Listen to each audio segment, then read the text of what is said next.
제가 옛날에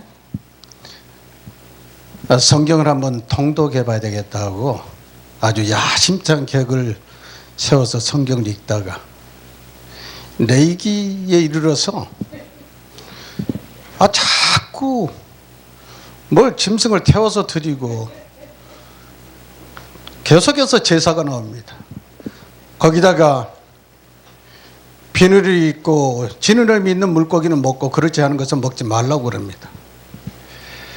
그래서 이것이 도대체가 무슨 뜻인지도 모르겠고 이것이 나하고 지금 무슨 상관이 있겠느냐 이런 생각 때문에 성경을 읽다가 흥미를 잃어버린 적이 있습니다. 오래전 얘기입니다. 어쩌면 성경 중에서도 성경을 읽으시다가 레위기에 이르러서 자 같은 아마 생각에 빠져서 성경을 읽다가 중간에 포기해 버리신 분들이 없잖아 계시지 않겠느냐 이런 생각을 해봅니다. 그런데 말씀을 보다 보니까 요한복음 5장 39절에서는 너희가 성경에서 영생을 얻는 줄 생각하고 성경을 연구하거냐 이 성경이 곧 내게 대해서 증언한 것이라고 말씀하고 있습니다. 그렇다면 모든 성경은 예수님이 오실 당시에는 구약밖에 없었습니다. 그러므로 구약에서 예수님이 증거되고 있다면 우리는 그 말씀 속에서 예수를 만나야 되고 또한 말씀을 통해서 내가 발견되어야만이 그 말씀에 그저 종이에 기록되지 문자가 아니라 내 마음판에 새겨지는 말씀으로 새겨질 수 있을 텐데 그것을 깨달지 못한다면 말씀에 당연히 흥미를 잃어버릴 것입니다. 그러므로 우리는 신구약 모든 말씀에서 예수님을 발견해야 됩니다. 그럼에도 불구하고 왜 구약을 읽을 때 우리가 예수님을 발견하지 못하느냐? 그것은 바울은 고린도후서 3장 15절에서 오늘까지 모세의 글을 읽을 때 수건이 그 마음을 덮었다고 그랬습니다. 수건이 그 마음을 덮었다. 이 말씀을 깊이 있게 또 해석해서 말씀드리려면 많은 시간이 소요되기 때문에 이 정도에서 우선은 말씀이 구약의 말씀에서 우리가 예수님을 발견하지 못하는 것은 우리의 마음을 수건이 덮고 있다. 즉 율법으로 말씀을 보고 있다는 것입니다. 그래서 이 말씀을 통해서 우리가 깨달아지려면 디모데후서 3장 16절에서 말씀하신 대로 모든 성경은 하나님의 감동으로 되어졌습니다. 따라서 이 말씀을 깨달으려면 성령의 도우심이 없이는 우리가 깨달을 수가 없다는 것입니다. 그래서 고린도전서 2장 10절에서 성령 모든 것 하나님의 깊은 것까지 통달하시느니라. 하나님의 깊은 것까지 통달하는 성령님의 도우심을 받아야만이 말씀을 깨닫고 그 말씀 속에서 예수님을 발견하고 또한 말씀 속에서 나를 발견할 수 있는 은혜를 받을 수가 있는 것입니다. 구약의 제사는 당시 하나님과의 교제를 위한 방법이었습니다. 지금은 예수님이 오셔서 율법을 완성하셨기 때문에 그러한 제사를 드리지 않고 예배를 드립니다. 하지만 그러한 제사의 의식은 신약시대에 와서 폐해졌지만은 그 제사에 담긴 의미는 오늘 우리가 드리는 예배 속에서 구현돼야 됩니다. 예수님께서 마태복음 5장 17절에서 내가 율법이나 선지자를 폐하러 온 것이 아니요 온전하게 하려 하심이라고 그랬습니다. 완전하게 하려 했고 그래서 율법을 의식은 폐했지만은 그 말씀 속에 담겨있는 그리고 제사에 담겨있던 의미 이것은 우리가 잘 새겨서 우리가 드려진 예배 속에서 그것이 구현돼야 된다는 것입니다. 따라서 오늘 말씀을 통해서 레위기에서 소개되고 있는 이스라엘 5대 제사 이 5대 제사에서 의미하고 있는 뜻이 무엇인가 그리고 그 말씀 그 제사를 통해서 구현되고 있던 그 의식에 담겨 있는 정신을 우리가 신약의 예배에서 어떻게 실현돼야 될 것인가를 한번 같이 생각하면서 은혜를 나누는 시간 됐으면 좋겠습니다. 첫 번째, 번제입니다. 번제는 하나님께 온전히 드려지는 예배입니다. 짐승을 잡아서 그 짐승의 머리를 안수하고, 그리고 가죽을 벗기고 각을 떠서 나무에 올려서 태워서 드리는 제사입니다.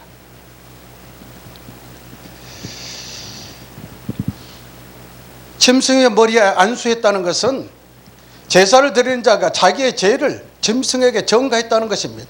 짐승이 그 제사를 드리는 자의 죄를 짊어지고 그리고 태워져서 하나님한테 제물로 드려지는데, 이것은 바로 이사야서 53장 6절에 우리는 다 양 같아서 그리 행하여 각기 제 길로 갔거늘 여호와께서는 우리 모두의 죄악을 그에게 담당시키셨도다. 바로 그가 누굽니까? 예수 그리스도. 십자가에서 우리 모든 죄를 짊어지시고 십자가에 못 박혀 죽으신 예수 그리스도의 실체, 즉 예표로 짐승이 태워져 죽었습니다.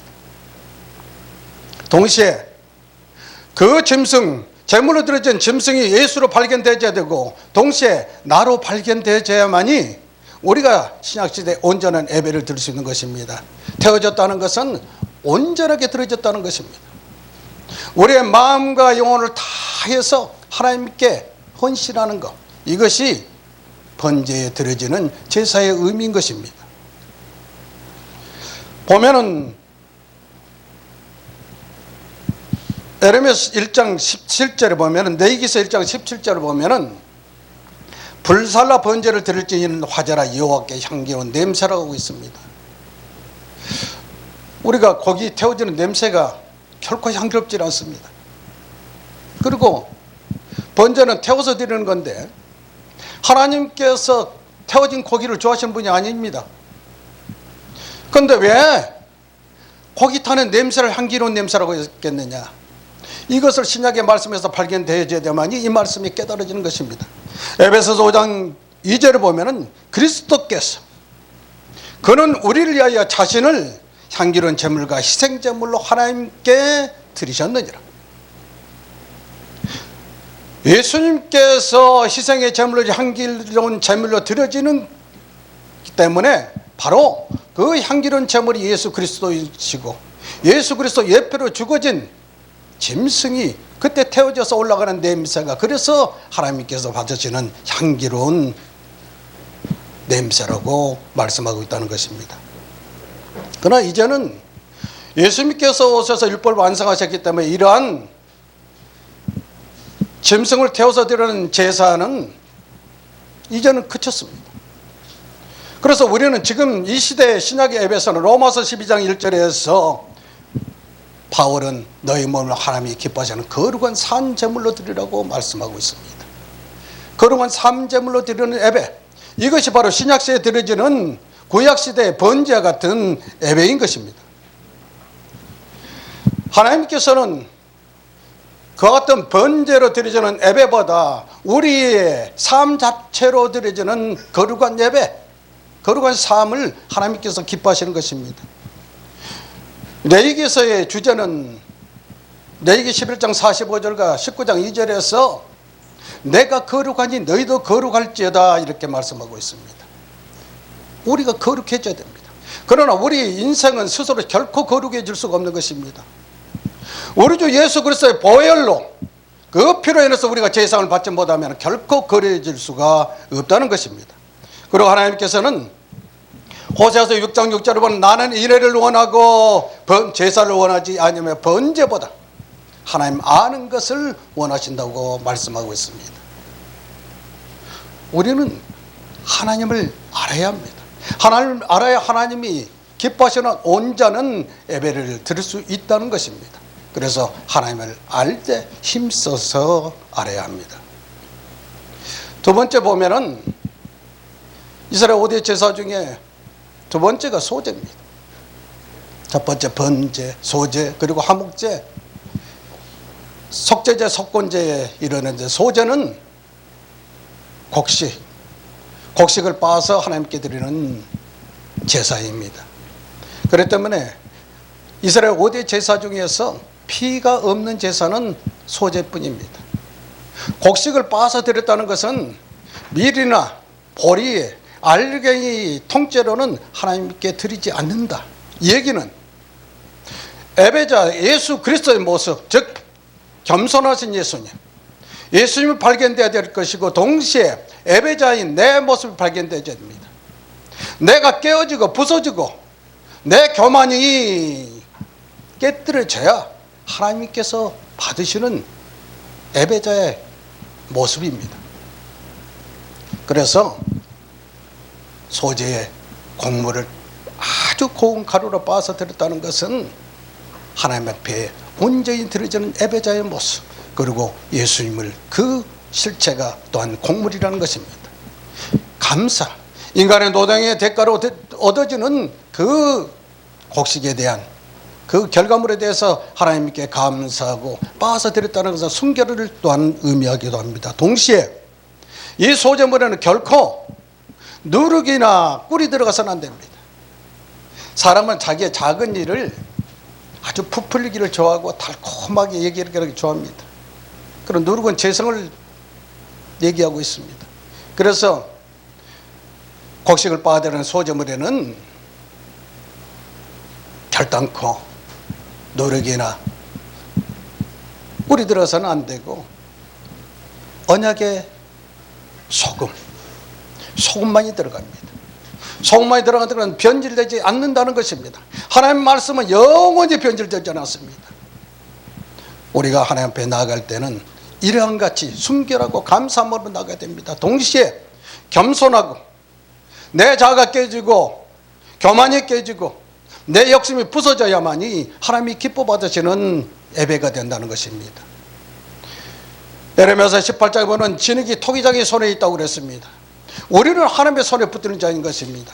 토기장의 속에 있는 진흙이 고운 가루가 되었을 때 좋은 그릇을 만들 수 있듯이, 우리는 하나님 앞에 온전히 부서진 모습으로 하나님 손에 맡겨졌을 때 하나님께서 하나님이 원하시는 뜻대로 우리가 빚어질 수 있다는 것을 기억하셔야 될 것입니다. 그래서 때로는 하나님께서 우리를 고운 가루로 만들기 위해서 때로는 연단하시기도 합니다. 그래서 시련도 주십니다. 욥기서 23장 10절에서 욥은 나의 가는 길을 오직 그가 하시나니 그가 나를 단련하신 후에는 내가 정금같이 나오리라고 말씀하고 있습니다.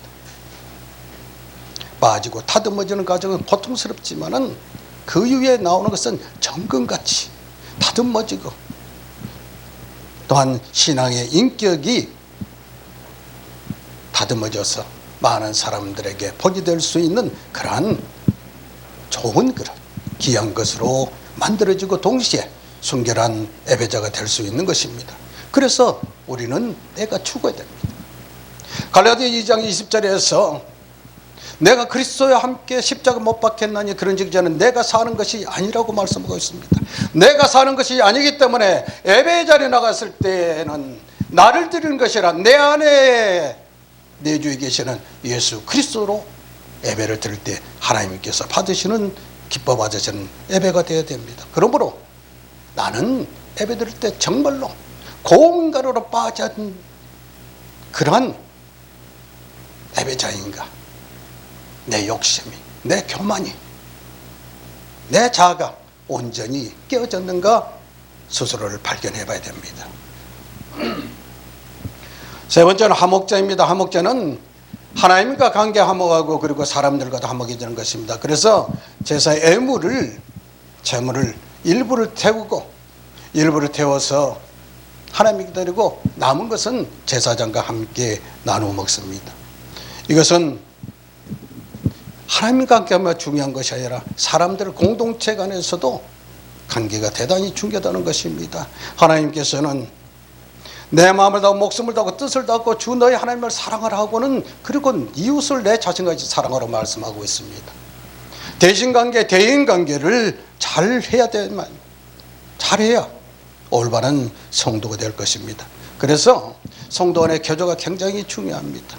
예배드린 이후에 식탁의 교제를 나눈 것도 하나의 예배의 연장이라 생각하시고 그 시간을 통해서 성도 간에 서로를 나눌 수 있기를 예수님으로 축복합니다.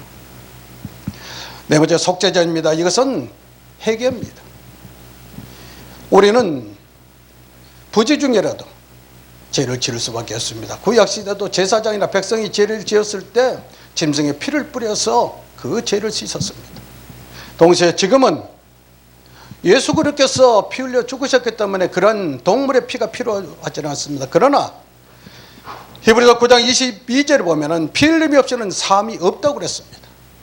따라서 우리는 예수 그리스도의 십자가의 보혈을 의지해서 우리가 죄사함을 받고 또한 하나님 앞에 나가서 회개할 때 십자가의 은혜로 예수 그리스도의 보혈로 우리가 바로 의지해서 회개할 때 우리가 죄사함을 받는다는 것입니다. 이렇게 죄사함을 받고 거룩해졌을 때, 깨끗해졌을 때 하나님께서 우리 예배를 받으신다는 사실을 기억하시기 바랍니다. 마지막으로 속건제입니다. 이것은 용서 회복을 의미하는 것입니다. 우리가 살아가면서 사람들 간에도 실수하고 누군가에게 내가 고의가 아닐지라도 소리를 입히는 경우가 없지 않아 있습니다. 그러면은 그때 그저 미안합니다 사과 정도가 아니라 하나님께서 제사 드리는 것도 예배하는 것도 마찬가지 당연하지만은 사람에게 상대에게 미안하다고 사과하는 것도 당연한 것이고 동시에 제가 어떻게 해드렸으면 좋겠습니까 하고 책임의 자리까지 나가는 신앙인의 책임의 자리, 그것이 바로 진정한 성도가 갖춰야 될 자세인 것입니다. 그래서 마태복음 5장 23절에서는 예물을 제단에 드리다가 거기서 내 형제에게 엉망들을 만한 일이 있는 것이 생각나거든 예물을 제단 앞에 두고 먼저 가서 형제와 화목하고 그 후에 와서 예물을 드리라고 했습니다. 또한 마태복음 6장 14절 15절을 보면은 너희가 사람의 잘못을 용서하면 너희 하늘 아버지께서 너희를 용서하시려니와. 그러므로 사람 서로를 용서하고 내가 용서받을 일 있으면 사과해서 용서를 받고, 그래서 하나님 사랑, 이웃 사랑, 여러분의 가족과 여러분이 속해 있는 공동체에서 사람을 관계에서 원만한 관계, 화목한 관계를 유지할 수 있기를 예수님으로 축복합니다. 혹자는 이렇게 얘기합니다. 예배에 실패하는 이상 모든 것에 실패한다고 그럽니다. 구약의 성경을 보면은 많은 왕들이 흥망성쇠가 이 예배에 성공자냐 실패자에 따라서 나타나고 있습니다. 예배에 실패한 자들은 그 가문뿐만 아니라 그가 섬기는 나라까지도 망하는 것을 보고 있습니다. 그래서 요한복음 4장 23절에서 하나님께서 참 예배자들을 찾고 계십니다. 사마리아 여인을 만나서 대화 중에 예수님께서 아버지께서는 참되게 예배하는 자들을 영과 진리로 예배할 때가 오나니 곧 이때라. 아버지께서는 자기에게 이렇게 예배하는 자를 찾으시느니라. 이렇게 예배하는 자, 영과 진리로 참되게 예배하는 자를 찾고 계신다는 것입니다. 단순히 형식적인 예배만 드리는 것이 아니라 하나님께서 원하신 방식으로 예배하는 사람, 영과 진리로 예배하는 자가 참되게 예배하는 자인 것입니다. 영과 진리로 예배드리는 것, 영으로 예배드린다는 것은 영은 사람의 마음과 영혼입니다. 그러므로 몸만 와서 드리는 것이 아니라 마음과 영혼 온전히 하나님 앞에 드려지는 예배인 것입니다.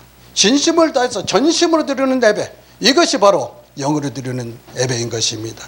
예배 시간에 몸 따로 마음 따로, 몸은 예배 자리에 와 있는데 마음은 엉뚱한 새가 있다면 그것은 온전히 하나님의 기쁘게 받으시는 영으로 드리는 예배가 아니라는 것입니다. 따라서 예배 드릴 때는 몸과 마음 모든 것을 온전히 번제 제물로 드려졌던 짐승이 태워져 죽은 것처럼 나의 모든 것, 나의 시간, 나의 재능, 나의 제물에 이르기까지 이것이 모든 것이 하나님의 것을 고백하는 것이 바로 온전한 헌신이고 온전한 예배가 될 것입니다. 진리로 드린다는 것은 진리는 하나님의 말씀입니다. 요한복음 17장 10절에서 아버지의 말씀은 진리이니라. 그리고 요한복음 14장 6절에서 내가 곧 길이요 진리라고, 내가 길이요 진리요 생명이라고 예수님께서 말씀하고 있습니다.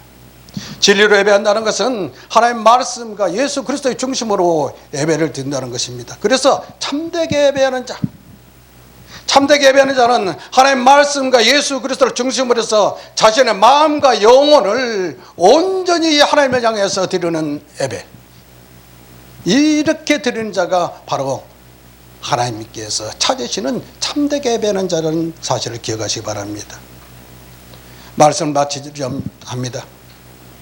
우리는 구약의 제사의 의식은 사라졌습니다. 그러나 구약의 제사에 드려졌던 번제와 소제, 화목제, 속죄제, 속건제에서 그 제사의 의미를 우리가 깨달아서 우리의 지금의 예배 속에 그 정신을 온전히 담아 하나님 앞에 드려야 됩니다.